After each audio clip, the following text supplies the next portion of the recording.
जी तो बच्चों आज हम लोग करने लगे हैं लॉज ऑफ लॉगरिथम्स। हमने लॉग के ना लॉज करने हैं। ओके, ये काफ़ी इम्पोर्टेंट है, प्रूफ पेपर में भी आ जाते हैं। और आपके पास जो एक्सरसाइज 2.4 है, जब तक हमें ये 4 लॉज हैं लॉग के ये हमें नहीं आएंगे तो हम लोग 2.4 एक्सरसाइज को नहीं समझ पाएंगे, बिल्कुल भी नहीं समझ पाएंगे, क्योंकि सारे लॉज ही उसमें यूज़ होने हैं थ्रू आउट लास्ट क्वेश्चन तक। तो आपने ये अच्छे तरीके से करने हैं, एज इट इज़ प्रूफ भी आ जाता है लॉन्ग क्वेश्चन में, और नेक्स्ट एक्सरसाइज करने के लिए ये बहुत इंपॉर्टेंट है। तो स्टार्ट करते हैं। ओके बच्चों, लॉज ऑफ लॉग, जैसा कि हम जानते हैं रूल्स और प्रॉपर्टीज ऑफ लॉग, रूल्स और प्रॉपर्टीज लॉग की हमारे पास ये जो लॉज है ना, इनको रूल्स भी बोला जाता है और ये लॉग की प्रॉपर्टीज भी कहलाती है, खुसूसियात। ठीक है, ये जो हम लॉ पढ़ने लगे हैं ये रूल्स होते हैं किस्म के। मैथमेटिशियन ने रूल्स बनाए हैं कि अगर जो लॉग आ जाए साथ किसी नंबर के तो आपने कौन से रूल्स को फॉलो करना है, या खुसूसियात लॉग की। तो इसमें पहले नंबर पर है आपके पास प्रोडक्ट लॉ। प्रोडक्ट लॉ की कुछ इस तरह की शक्ल होती है, देखें, log x y to the base b, x और वाई के दरमियान कोई साइन नहीं, मल्टीप्लाई हो रहा है ना, तो log कहता है जब दो नंबर्स मल्टीप्लाई हो रहे हो ना तो आप उनको प्लस कर देते हो। देखें, log x to the base b, फिर प्लस लगाएंगे log y to the base B.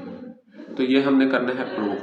ठीक है, हम लेट कर लेते हैं यहाँ से जो राइट साइड पे है ना ये दोनों वैल्यूज को मैंने एक को m का नाम दे दिया, एक को n का नाम दे दिया, कोई भी नाम दिया जा सकता है, p q l m कुछ भी। ठीक है, तो अभी इन दोनों को मैं लिखूंगा एक्सपोनेंशियल फॉर्म के अंदर, जो हम पीछे एक्सरसाइजेज में सॉल्व करते आ रहे हैं। एक्सपोनेंशियल में लिखना आता है ना लॉगरिथमिक फॉर्म को, तो ये क्या होगा, बी बड़ा हो जाएगा, इन दोनों की जगह चेंज, ऐसे इधर से भी बी बड़ा, इन दोनों की जगह चेंज। तो ये इक्वेशन 3 और 4 हो गई। जी आपने अब क्या करना है, मल्टीप्लाई इक्वेशन 3/4। ठीक है, ये देखें इक्वेशन 3 है, ये इक्वेशन 4 है, आपने इन दोनों को मल्टीप्लाई करना है। लेकिन ध्यान एक चीज़ का रखना है कि लेफ्ट हैंड साइड से लेफ्ट हैंड साइड मल्टीप्लाई हो और राइट हैंड साइड से राइट हैंड साइड मल्टीप्लाई हो। देखो, बी एम को मल्टीप्लाई करवाएंगे बी एन से, और एक्स को मल्टीप्लाई करवाएंगे वाई से। आगे आपने क्या किया हुआ है जी, बेस सेम हो तो पावर्स मल्टीप्लाई हो तो पावर्स क्या हो जाती हैं, ऐड करवा दी, ये एक्स और वाई एज इट इज़ आ गया। अब इसको दोबारा आप लोगरिथमिक फॉर्म में लिखें। लोगरिथमिक फॉर्म में क्या होगा, लोग जब लिखेंगे साथ तो ये बी छोटा हो जाएगा, इन दोनों की जगह चेंज हो जाएगी। ये देखें बी छोटा हो गया, इन दोनों की जगह चेंज हो गई है। ठीक है, ये एक्स वाई जो सा इस साइड पर आ गया और एम एन इस साइड। ये इक्वेशन 5। अब आप पता क्या करें, आप इक्वेशन 1 2 की वैल्यू जो सी है ना इस इक्वेशन 5 में पुट करें। देखें इक्वेशन 1 और 2 को आपने क्या लेट किया हुआ था, यही था ना, ये इक्वेशन 1 m की जगह पर ये पुट कर दें और n की जगह पर ये पुट कर दें। ये देखें, m की जगह पर आपने उसकी वैल्यू पुट की, n की जगह पर उसकी वैल्यू। तो यही हमने प्रूव करना था, दो लोग के साथ नंबर हो मल्टीप्लाई हो रहे हो तो लोग कहते हैं इनके दरमियान में क्या लगा देना है, प्लस। आगे बच्चों है हमारे पास कोशेंट लॉ।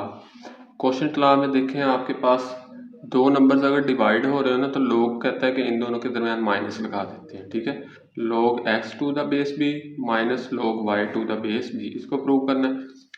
सिंप्लीफाई वैसे ही करना है जैसे प्रोडक्ट किया था, उसमें 10 मल्टीप्लाई करते थे, इसमें डिवाइड करेंगे। देखें ये आपके पास आपने लेट कर लिया, इसको m के बराबर, इस वैल्यू को n के बराबर। एक्सपोनेंशियल फॉर्म में लिखा, अगेन b बड़ा हो गया, इन दोनों की जगह चेंज, यहाँ पर भी b बड़ा हो गया, इन दोनों की जगह चेंज।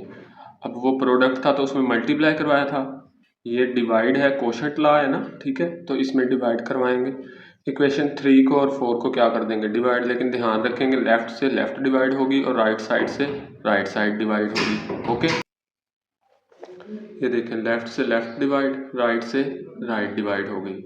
अभी ये देखें बेस सेम है, डिवाइड होने तो पावर्स माइनस हो जाती हैं, ये प्लस एन ऊपर जाके माइनस एन आ गया, और ये x y as it is. दोबारा से इसको लोगरिथमिक फॉर्म में लिखें। लोगरिथमिक फॉर्म में कैसे लिखते होते थे, देखें ये बी छोटा हो जाना है, इन दोनों की जगह चेंज, ये सारा इस साइड पर और ये वाला इस साइड पर। अगेन दोबारा क्या करेंगे, वही एम और एन की वैल्यूज पुट करेंगे जो इक्वेशन नंबर 1 और 2 में लेट की गई थी।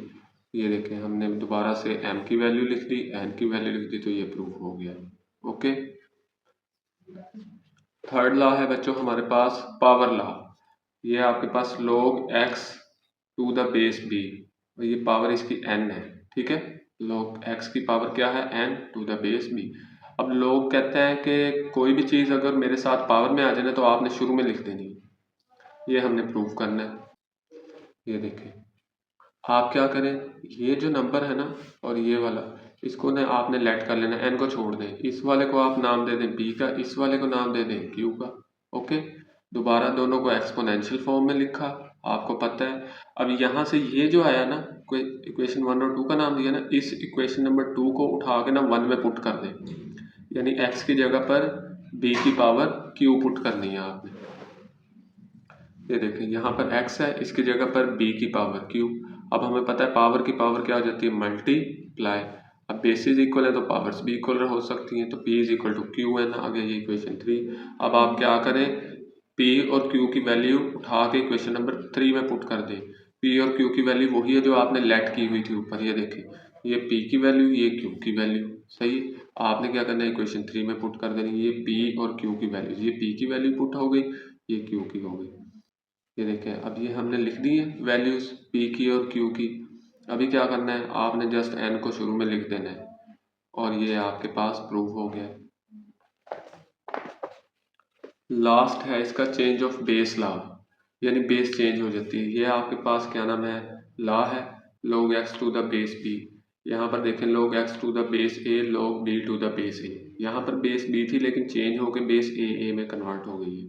ओके, यहाँ पर आपने क्या करना है, लेट कर लें इसको, आप m का नाम दे दें, एक्सपोनेंशियल फॉर्म में लिखें, क्या होगा, b बड़ा हो जाएगा, m इधर x इधर।